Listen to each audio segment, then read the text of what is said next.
Alright guys, what is up? It is Gnomes. I'm here in a game between Luring and IceTitain. It will be Voil versus ST Frost, I believe. IceTitain has been playing only ST Frost from the beginning of days as far as I know. He's up here.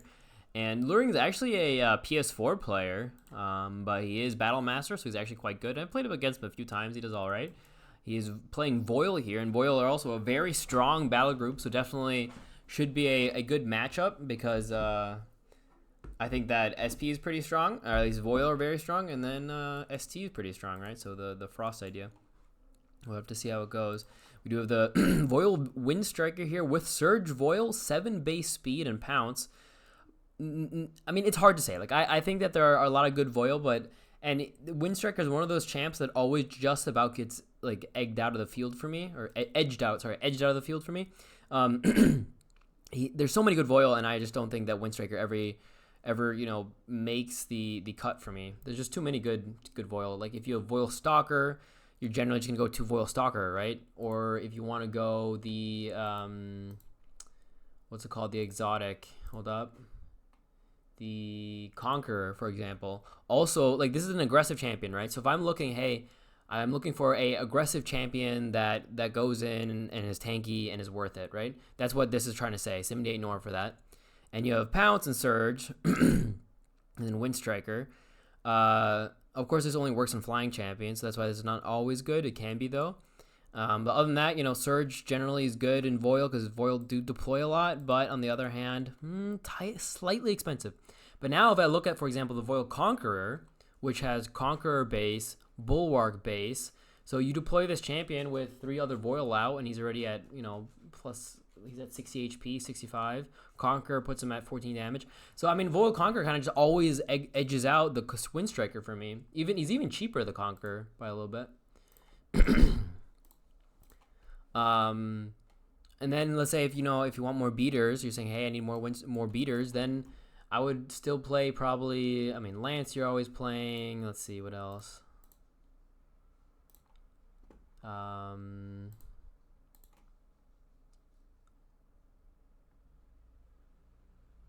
Stormflyer maybe, Queen maybe. There's just so many, and for me the Wind Striker always just barely doesn't make it. I always just barely like a different champion more. Like the Queen, for example. If I look at the Queen, 78 Nora versus 73, Regal Presence, Life Siphon. Yeah, there it's actually a bit closer just because of Pounce, but Pounce with a 3-turn cooldown isn't as good as it used to be. Pounce used to be 2-turn cooldown. That was insane. Because then with 2 turns, then you can like move around quite a lot, right? You can like bounce from one fight to the next. But with 3-turn cooldown, you only usually use it once, and then you're already dead by the time you're in that battle. So you use it once, then you're fighting, and then you die. I don't like these deploys, by the way, by IceTitain, because I think this Wind Striker can kind of just move in. Yeah, just Pounce, move in. And like this is low damage. I guess maybe the Twisted Essence is good. Yeah, look at that damage. 8. Also, these are all flying champions too. So this Wind Striker actually doing a lot here. +2, +4 from the Hunter flying. So that was 18 damage. Not bad. But I think all we really need to see from Luring is deploys. He is SP, first of all. And second of all, he has very efficient champions versus these ranged flying champs, right? Ranged flying, like, they should already be GG. Like, what are these deploys, right? This is one of those games where I'm thinking, right, the crystal just to kind of stall. It's one of those games where I'm thinking, you could have played fine, but your deploys are just bad. And it might be the divert coming out from the Jester. Does 10 damage. Should have attacked first. Differently, maybe with... No, it's also both 10. Alright, deploys the halberd now. I got rid of the divert pretty efficiently, though, that I have to admit. 31 HP now. Can still attack with the Snare Fairy. The Snow Strike doesn't matter, though, because of the flying. With the chill, he's already chilled, so it doesn't matter either. Chilled. But yeah, if you're going to play against Voil, I don't think you should be ever playing too much ranged. And flying against his Wind Striker is also strong, right? Because, like, Voil all have that evasive, so they're good against range, generally. And they play pretty aggressively sometimes, especially with, like, a Wind Striker, Voil Stalker start. They're just going to move in, take the font. Warlord. I don't love Jester either. Jester. I think I actually maybe play Jester. Maybe I play him one off. It's hard to say. Jester's okay. Divert, Cackle, Confuse. I think I like him, but only with Smoke Bomb, because then he can actually like get to enemy fonts without being seen, and then he's a bit more annoying to deal with. But like this, you can kind of always play around him in a way. He's very cheap though, 62 Nora. Divert, Cackle, Confuse. Those are good abilities, and that's why I like the paralytic feedback with the Smoke Bomb, because then you can kind of just disappear and then be on the other side of the font, and then they can't attack you because of the paralytic feedback and kind of just keep running away. Let's see, does he run away with the Wind Striker? Does he go in? He doesn't have pounds. He could like double tap, run away. Move him in. Confuse, doesn't really matter here. Yeah, he's gonna go for the Snare Fairy. It's probably a good idea, right? Not to just, I mean, he could just kill the Relic just so he gets to the font. But because this Elementalist is here, he could just get into the font next turn. So there's no real point in trying to take it over. And this way, look at that, 18 damage. Now he's one attack off. And not only that, but it forces the Snare Fairy. Now the Fairy's I believe, yeah, he loses flying, I think. No, he doesn't lose flying, but he's defenseless. Okay. So he's defenseless, which is nice. Ooh, perfect kill with the Echo Chamber, too. And that does damage to the Halberd. He gets the Nora Globe. And now that means next turn he can pounce again, I believe. He pounced, and then this turn he didn't. Okay, 2 more turns, or 1 more turn. So yeah, not bad. Doing good. Plays a nice Echo Chamber.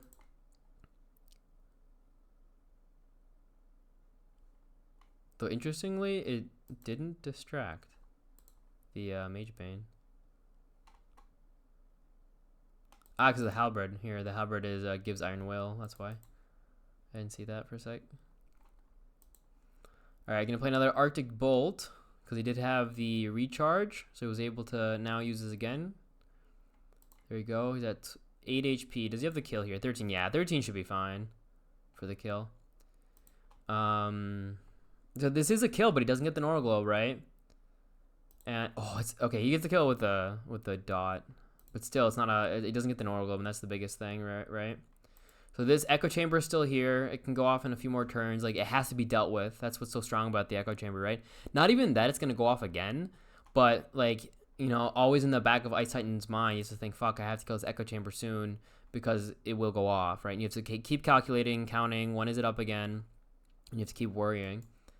So it's actually, that's why the Relic is so strong. It almost has, like, Bodyguard on it in a way, where you play the spell or you play the effect, which is, like, a good AoE, and then you also have the kind of the guarded idea, not the bodyguard idea. We're like, fuck, the enemy has to try to kill it, that kind of thing. Waste AP on it. Yeah, I think this is just GG though, because Luring should just get the Nora Globe. Maybe kill the Halberd. You know, he's actually a few damage off to kill it efficiently, isn't he? Confuse. Gets rid of the Radiant Blow. And like the Voil Jester is pretty safe here too, right? He can't be double tapped. He should move up for sure. Yeah, there you go. Oh, actually, you can one-tap it here. Yeah, okay, then just one-tap it with his Stalker. And then you have to waste the attack here. Yeah, that's a wasted attack. Right? He didn't need to use this AP, because now he's tapping with both anyway. I forgot that he has the Conqueror. So, wastes 3 AP on this Swift Wind. Cackle or what? Yeah, Cackle. That's not bad either, just to make sure that the double tap doesn't do too much. But he really should just be deploying. He's such a lead at the moment. All he needs to do is deploy and he's winning. Like, anything that gets into this font is getting double tapped by these two champs. Oh, there you go, Voil Conqueror out. Look at this. See, look at this health. And that's why I'm saying I never care about the Wind Striker, because you can just play a Conqueror for 65 fucking Nora. You know, or sorry, 65 health, sorry. Has 2 base defense as well, but then you also have like Life Siphon, Phantom Dash. So you get into the battle, you have Conqueror, so you're just incredible. Like, look at your defense actually. You got 5 defense and then 65 health. Just crazy champion actually. And that's a cool thing about Conqueror as well, or about this Bulwark. It's not that expensive, weirdly enough, of an ability. So even if, you know, you only have 2, 3, like generally I'm always like, fuck, I want to get like 10 champions out before I use this because I get so much value. But you actually really don't. You can just play this when you have 2 champions out and you're still getting really good value off the Bulwark, the 4 max HP. But here he gets +6, right? So it's 6 plus banner, he's at 11. So he's at 65 health plus 11 HP. Just very crazy. And then Conquer. Like, these are a bit too efficient abilities, in all honesty. Anyway, so the Swift Wing, like I said, this double tap, not doing much. because of the cackle that came out. How much did he take here? 4 and 4. Did heal himself though for a... Actually, no, he didn't because the Twisted Essence is gone. He didn't heal himself. Yeah, he's gonna move in here with the Elementalist, I guess. He can attack. That was weird. Yeah, she uses the freeze, interestingly. Just so he doesn't get double tapped. Because if the Swiftwing were to attack, that would allow Stalker to double tap, right? And now Stalker's gonna get the damage again from Conqueror, I believe. I'm not sure how this works though. It might be weird with the font being taken. Like, he might have to move out of the font and then into the font again for him to get this Conqueror. Because it doesn't recognize that he's in a neutral font by the end of the turn. Let's see, does he get it? He does. Okay, I think that's been changed because that used to not work that way. I'm pretty sure like it was bugged for a while. But yeah, he's at 11 damage. He can't double tap, like I said. He can get the... No, he's not. He's actually off for the Phantom Dash, too. Nicely done here by IceTitain, recognizing that he's not really in danger as long as he gets his freeze off. A really nice freeze. Yeah, because like he can't get over there with the Phantom Dash, and the Stalker can't double tap because there's no attack from the Swiftwing to give the foil Stalker the extra range from Warlord.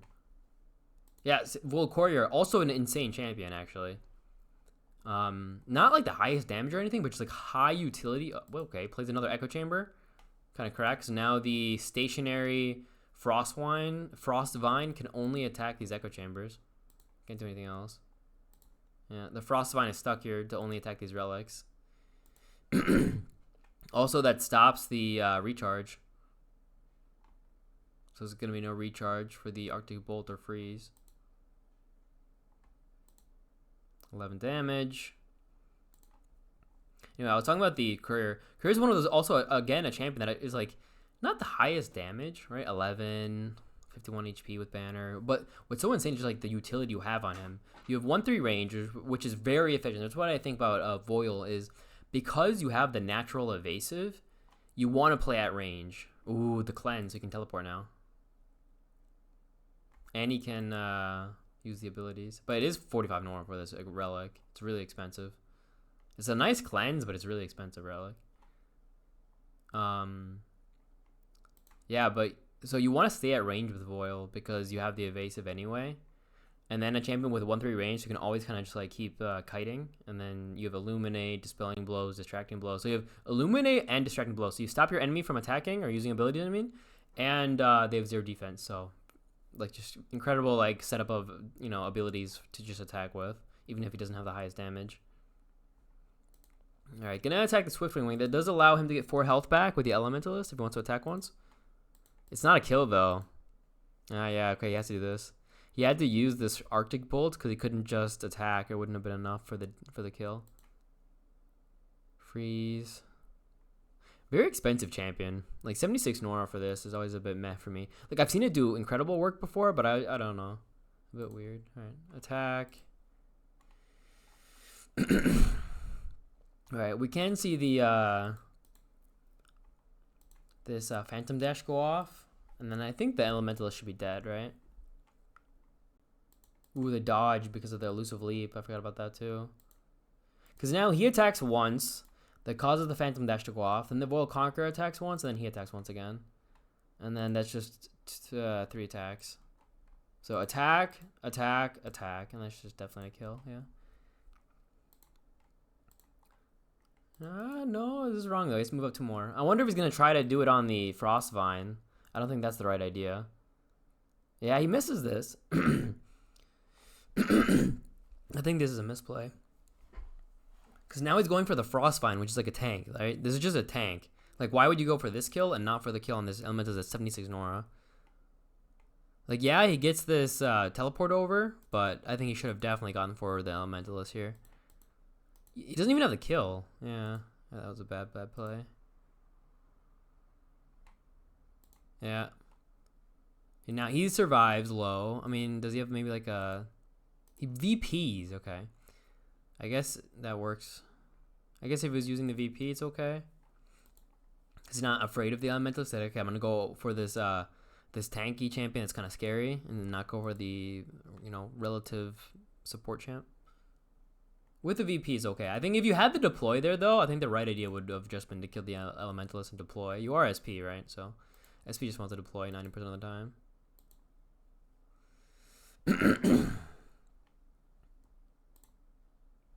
Yeah, I think it was just the deploys really for IceTitan that made him lose the game, right? He had a champion with Pounce in front of him, and he deploys the fairy, right, the snare fairy, and then after that it was like him trying to play catch up the whole time.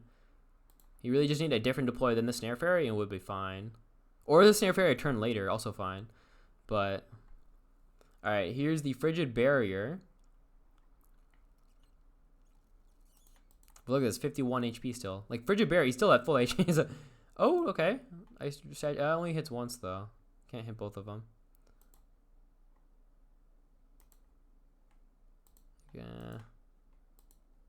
He's going for a tank. You know, these are tanks that also deal damage. It's always fun to see that. At least they're at low speed though, only 4 at the moment, and he's gonna get some health back too. And he's stopping the courier from attacking him next turn. Well, a freeze actually being played. I thought he would attack here and move in, but he freezes and then moves in, right? He has to move in though. Yeah, there you go. So the Voil Stalker will only attack once. Okay. I mean, he played a spell and a and this goes off again, I believe now. I believe the Echo Chamber's off cooldown, which actually just kills the statue and does damage to the Cleansing Emerald.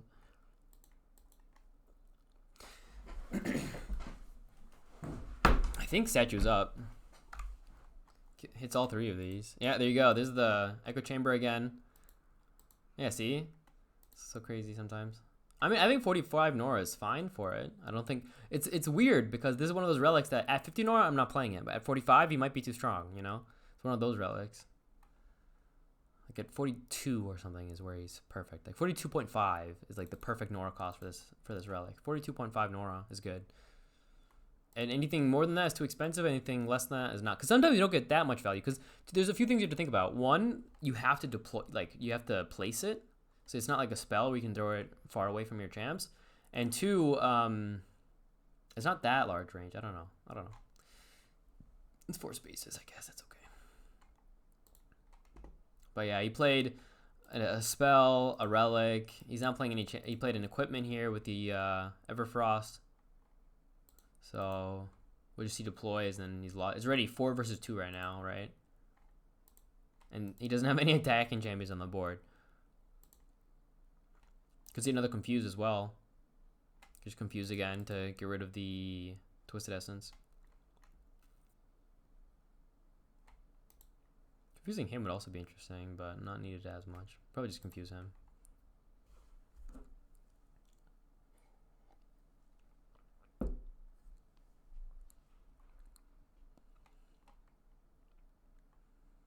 That's GG. Ah, that's cool. Plays the retreat. What's it called? Defend the Roost. Gives you 2 Voil for free, right? So you get 2 Voil with 5 AP, 20 HP. Look at that. And you get to retreat your Conqueror to the back. Like you get to retreat your champion. It's a very cool ability. Very rare. Because now he can heal him up. And there's an okay amount of healing in Voil. With the... what's it called? The Voil Infernal. And then like Staff of Solstice or something. You get some good healing. So you play like play like Infernal now. And then just like heal. And you get this champion back at full later.